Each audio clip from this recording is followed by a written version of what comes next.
Hello everyone, welcome to Small Model Car. Today we have got a Jaguar XK. This casting, as you can see, is by Matchbox. It's not a new casting, but I like Jaguar and Land Rover cars, so I found one in the toy show. I had to get this one. It's part of mainline, so they're not going to be crazy details, but I still am expecting few details on this one. So let's open it up and see how does it look. So this is a Jaguar XK, and we have seen these wheels on so many different Matchbox throughout the years, even today. I think this is a 2006 release. Let's check.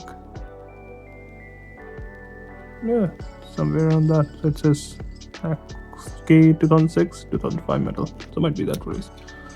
And something interesting, this is actually 164, which you don't commonly see on Hot Wheels and Matchbox. Matchbox does that sometime.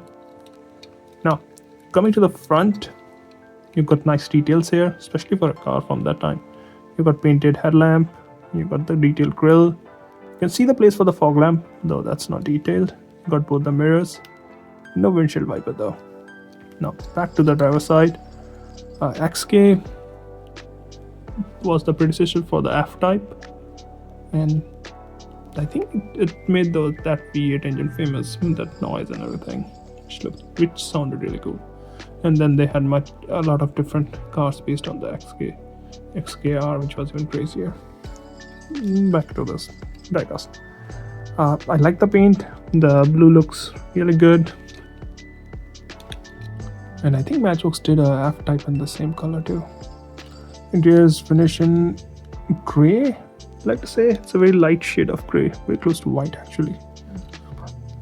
Being a two-door, you have the single door here, door handle. There's no glass in this window. Now, on the back, again good details. You got painted tail lamp. You got the trim, the chrome trim with Jaguar written there. Number plate with M4N 780 XK, and the twin exhaust at the bottom. And you can see the third lamp or the stop lamp. Also see the trunk here. These are front engine, so engine is there, just like the F-Type. On the passenger side, looks almost identical, the only difference being the fuel filler cap. And this looks from the top. You already saw how it looks from the bottom. So overall, I think it's a really nice looking casting, especially for a mainline.